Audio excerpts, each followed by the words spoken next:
Welcome to the Faithful Five podcast. I am grateful to have Chris Wolfington, who is the founder, board member, chief revenue and strategy officer at FinPay. Chris, welcome. Thanks for joining us. Give me a couple minutes scoop on who you are and a little bit of background. So Tom, first of all, thank you. This is a neat venue and a neat perspective that you started here. So I'm really excited to be here. So first, thank you. Um, my background's nothing fancy, but I am blessed. I'm one of seven kids, two great parents, learned from them by their failures and their successes. One of the coolest things in my life is you would think with seven kids, I don't know what kind of dysfunction most families have, but ours had its fair share. But as adults, all of my siblings are just amazing human beings, the men and the women. I'm one of 75 grandkids. There's a fun fact for you. And I have four of my own children who are aged and range from 36 down to 31, three boys and one girl. Very blessed that I know where they are. They're safe and they appear happy despite some of my historical bad parenting. They've turned out to be amazing kids, amazing children. Talk about the journey. You're right. It's all about a journey for all of us. So talk about when faith started to play a role in your life. Did it ebb and flow, and where it took you? So I'm 58. For most of my life, Tom, I grew up in a very Catholic family. My parents were great examples of faith. And my siblings, most of them are great examples of faith. I mean, so much so I could say in any other circle, I'm considered to be a faithful person. But if you compare me to my siblings and my in-laws, I'm literally the black sheep in the family. It's like it's a hard bar to keep up with. But early on, it was about I grew up in a Catholic household. You went to church on Sundays, you knelt down, you stood up, right? You sat down, you got your first communion, you got confirmed, you did, you got the sacraments that were applicable to you. It was a very ritual based faith. Um, and that's probably the best way to describe it. I actually say to people all the time, that be careful of be careful of the things you say, "Oh, I wish this didn't happen or that didn't happen," because my greatest life accomplishments, if I trace the seed all the way back to the origination, it was always one of the most horrific things that happened to me. So for me, I would say it wasn't until adulthood, until I had children, um, that our real faith blossomed. And the definition between a real faith in my mind is one where I rely on that faith. I rely on that relationship. I'm humble enough to ask for guidance. I'm humble enough to know that there's only two facts in life. One is there's a God. The second one is I'm not him. So stop playing him. Um, I do have a family that has a very A-type gene, very energetic, very outgoing. So the downside to that is you always think you can handle things on your own. I chased money early on. I cared more about what you thought about me than what God thought about me or what I thought about myself. So I was constantly in pursuit of your validation, your meaning, whoever happened to be standing in front of me at that moment. Yep. And Very common, right? Very common, but it makes us and all. it was more than just what it did to erode your faith. It eroded friendships, right? Like when you're all about pleasing the next person in front of you, and that's all the thing that's driving you, all the great relationships that are sitting literally right in front of you, you don't hurt them, but you ignore them, which in essence hurts. And then for me personally, my real impetus going along with that, the best thing started with the worst thing is um, I'm an alcoholic and a drug addict. I first realized that when I was 28 years old, and I learned, well, it's funny because I learned a great lesson in that journey. I have still to this day haven't had a drink since 1993. And I started to go in AA, and it was shouldn't say that. Scratch that. That's an anonymous program. I'm in a recovery program, and which has a lot of spiritual principles tied to it. But if I'm really honest with you, Tommy, I took it like a cafeteria, right? It was like, oh, I'll take this, but I don't want that. I'll take that, but I do want that. And faith you run the risk with faith, that same scenario, right? Where you take the easy stuff and you want to pass on the hard stuff. In any event, I stayed sober for a long time, 12 years, but I ultimately relapsed because I did not follow through on all the spiritual tools that those people that were helping me gave me. And the second time around in 2009, once again, God hit me in the head with a 2x4 and it knocked me down. Fortunately enough, I had the courage to get back up because as a result of getting back up, following the program and reaching out to my higher power as I understand him, God and Jesus Christ, I'm a different human being today. And I just am. It's not a function of do I think it? It's an absolute fact. Those closest to me would probably say it's night and day. My compass is just different. With all due respect to you, Tommy, I don't need you to like me or think I'm important for me to have value in my own eyes or God's eyes. It'd be nice if the people that were close to me thought that I had integrity and character, but I don't need that, right? And because I get it from a different source. Um, I like to share my faith today. The person that I have no reservations, zero. Someone asked me, how did I turn my life around? Why am I so peaceful? I say, because I have a relationship with God that I make a concerted effort every single day to not only continue, but to grow. I'm not great at it by any stretch of imagination. I'm not great at it. But that's also the cool part because That's the journey. That's the yeah, journey. yeah, there's still so much more. I want to get enough time in here for you to talk about some tips and stuff like that. So, couple rapid fire. Most influential person in your life that, whether that was faith driven or not, but you talked about the AA program. I'm sure there were people in your lives related to that. But was there a single person or people that really helped ignite your faith journey? And I love the way you described the difference between, living your religion and living your faith. Yeah, two big different. difference. Big difference. There is not a person. I would say that I told you my family has some spiritual warriors that are epic. Like my sisters are just badass. Like they are like one man wrecking machines of spirituality and faith. It's crazy. So I was given a good example within my family and my mom and my dad. My mom is a rock star, 83 years old, no grass grows under her feet. And then I have certain friends, you being one of them, and my brother-in-law, John Ziegler, just men. Here's what it starts at for me. What doesn't start at faith, it starts out as, and this is sort of a principle in recovery.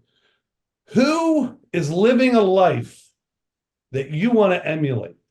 Who is a certain way that you want to be?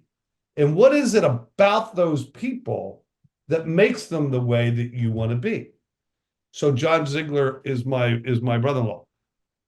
One of the greatest men I've ever known in my entire life. Just there's not a bad bone in that man's body.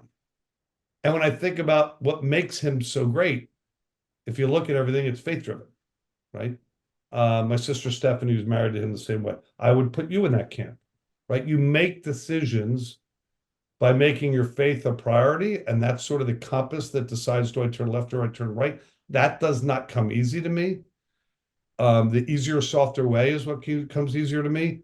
So I need people to emulate, if that makes any sense. Yeah, And it totally does. what I do different today than I did before, I hyper focus on the people who I really want to be like and who have those qualities. of faith and integrity and honesty that people say whenever they refer to these people. Like whenever I hear the word gentleman being to describe somebody, it catches my attention because that word has specific meaning to me. Like, what about that makes them a gentleman? Or that guy, his word is his bond. That guy gives you, shakes your hand, it's done. Like I go, I want to be, okay, I'll just tell you right now, I want to be viewed that way. So Right. if I want to be viewed that way, I got to act that way. And if I got to act that way, I have to have something that's driving the compass. And every one of the common denominators of all the people that fall into that camp of what I just described they happen to be faith-driven people. So they're doing something. Let's drill down a little bit more. What do you think are the biggest obstacles for men? Like, besides, I always talk, this is one reason we do this podcast, is because we all suffer from pride and vanity and self-love and lack of humility at times. But what do you think are the biggest obstacles for men either practicing or trying to live the faith, let alone, sharing it with others like you talked about? So I talk about this fairly often. So this is a great question. The the biggest lies told to men, and unfortunately, it's told the millisecond they're out of the womb. Don't talk about emotion or you're weak. Don't cry or you're weak. You're a man, so be tough. Like those three things destroy more great men and limit the potential of almost every man because when you're told that so young, you believe it. I just have a different perspective, right? When I'm watching, when I get emotional and I feel like crying, I let it rip. I don't really care what you think or anybody else thinks. And I realize that the very emotions that I'm trying to hide because I was told that doesn't make me a man, actually talking about them, engaging with them, with whoever it is you're talking about it's the key. It's the exit door to get rid of what it is that's bothering you. And so the barriers to most people, of most men, is that you can't even begin to have a faith journey, a faith conversation if you've fallen victim to those three lies. So what the best thing we as men can do, and I go out of my way to do this on a regular basis, I bring up conversations with men that are more emotional in nature, that are faith in nature. I'll acknowledge when I cried about something, like I'll create an environment so I become a better example. And the best way to make sure that doesn't matter how old they are, that the men you run into don't fall trap to those three lies, is just be the opposite, be the example of the opposite. That you can be a man and talk about emotion. It's okay to cry, right? And toughness has nothing to do, right, with anything to do with how you deal with your emotions. I actually think the strongest of men is the man who's able to cry, talk about emotions, and be an emotional leader amongst his friends and his family. That's the strongest man I know. Absolutely. Talk a little bit. You touched on the Bible. You talked about the word of the day. Yeah. Uh, how do you help yourself surrender? What tools do you use to kind of keep focused? I use the word, we talk about it all the time, surrender, because our will is typically not the same as the Lord's will, but we have to keep battling that. So how do you fuel your tank? I'm smiling because mine was easy. So my pride was so big, my ego was so out of control. I had a big house, married, 4 kids, multiple cars, kids in private school. If you asked me, I would have told you how great I was. Um, and God just decided, I'm just going to take all of that away, all of it away. And I was a victim of an embezzlement in my company that wiped my company out, that ultimately then wiped me out. And I literally was left with $2,500, no job, no house, no car, divorced marriage. And like you couldn't strip a man down anymore. And it was the greatest thing. And I was 48 years old when this happened. And this was the greatest thing that ever happened to me. Greatest thing that ever happened to me, bar none. Because there was no talking my way or self-justifying myself into thinking I was still something. I mean, there was nothing left. Nothing left. Wow. Okay. But as part of that recovery journey, some really great men introduced me that faith is something great. I mean, my degree right now, that or my way of looking at this today is like I'm very content. I'm peaceful. I have three goals in life: peace of mind, peace of mind, and peace of mind. And they only come through one place. It's definitely not the stuff in the worldly view, which has us running around like a bunch of hamsters on wheels. But as I said before, just watch people that are faith driven. They just have a calm about them that I want a piece of. So the barriers are your own willingness to be open-minded. Here's the trick. Just this is how big the crack in the door needs to be. Just this big. You don't need to open it up. You don't need a band to come flying into the room. You just need a crack in the door. And once the latch is just open just a little bit, as you go through your life, it'll just open more and more and more. And all of a sudden, you'll be in the middle of the room. And you're like, how did I get here? But it's pretty awesome. It's a great description. Great description. So last one, touch a little bit more. Obviously, God brought you to his knee or your knees. Literally. Oftentimes that's what it takes, whatever the situation is. But oftentimes you will hear guys say, I'm not worthy, or a cascade of excuses on why they don't do this or do that, when, we've all been down that path to some extent, right? One way or the other, where we're not worthy or we're sinners or whatever it is we struggle with. But obviously you've been through the ringers a little, and you've come out on the other end. So what tips or comments do you have for guys that build on those excuses to kind of prevent them from opening that door just a little bit? Well, let's call it what it is. That hesitation is fear. Number one. Number two, fear is, you have to recognize fear is paralyzing. And I do believe this was divinely inspired, because I don't think I was smart enough to figure this out on my own. I learned something. I made a deal with myself, and my honey gives me crap about this all the time, because she's always like, how come you're never upset about anything? Because I made a deal with myself. I'm not allowed to be afraid of something until it's actually happened. That's great advice. And let me tell you why it's great advice, because I don't know about you, but like 99% of the things I get afraid about never actually end up happening, right? The other thing that I do is I came up with a prayer when I was trying to figure out all that crap when I lost everything. And I just came to the fundamental realization that I don't have control of anything. So my prayers stopped being, can I have this? Can I have that? Can I be healthy? Can this person be healthy? Can I win the $1.2 billion lottery? Yeah, right. Now I have a simple prayer. God, I have no idea what your plans are for me today, but whatever they are, would you mind helping me be okay with it? Because if I don't have control of it, the consolation prize or second best prize is being okay with it.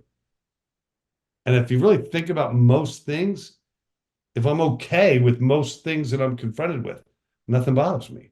I really thank you for taking the time to join us.